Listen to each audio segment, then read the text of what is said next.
کوثر بوی جانان بوی ورځای د محشر بوی میدان بوی ورځای د محشر بوی میدان بوی جم بوی کوثر بوی جانان بوی جم بوی کوثر بوی جانان او شیبا شکاینو تا یو تاج پسرای شیبا شکانو تا یو تاج پسرای او شیبا شکانو تا یو تاج پسرای شیبا شکانو تا یو تاج پسرای وائلہ منکرین ورطہ حیران بوی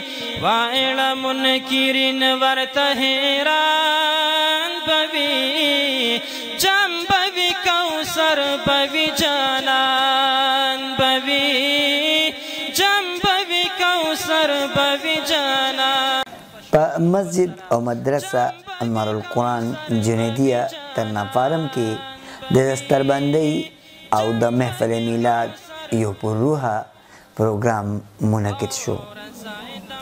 د دې پروګرام صدارت پیر طریقت و شریعت سید کمال شاه المعروف ګل مبارک کوله.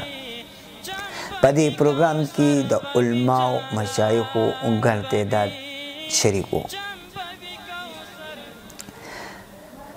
په دې پرروحه پروګرام کې عاشقان رسول په یو لوی تعداد کې شریک شوي وو.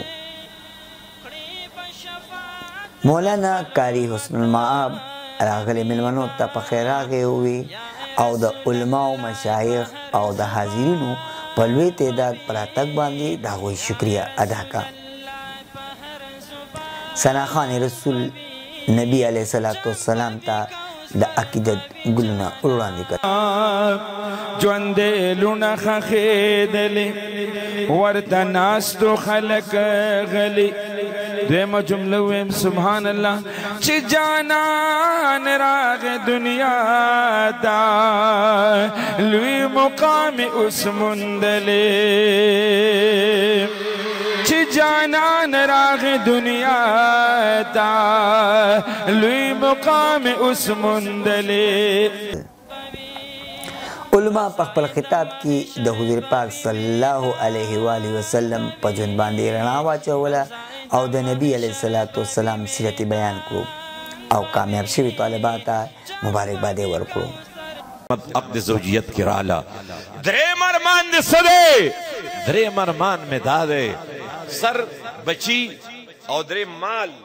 درېم ارمان مې دا دی چې زه ډېر لوی تاجر بزنسمین یم زما ډېر مال حال دی قربان چې دا ټول مال حال دا هر څه را جمع کم او ستاسو په قدمونو کې لوګی کما.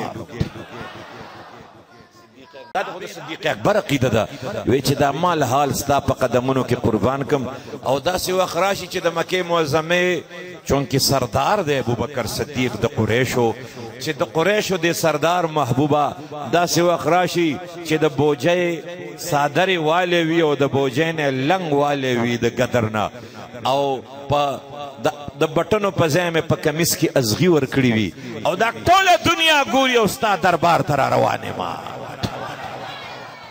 سیدنا صدیق اکبر درې واڼه چونکې د صدیق اکبر د ایمان هغه کم طول چې و د صدیق اکبر د عشق حضور علیه السلام هغه ته الله نه دي کړي. ګینې نور صحابه کرام راغلي یو صحابي د سرو زرو څه راوړل او حضور ته پیش کړل. هغه ورته وی بچیا دا کور ته یو څه کور ستا ضرورت دی او ابوبکر صدیق رضی الله تعالی عنہ هر څه راوړي حضور علیه السلام هغه قبول کړل.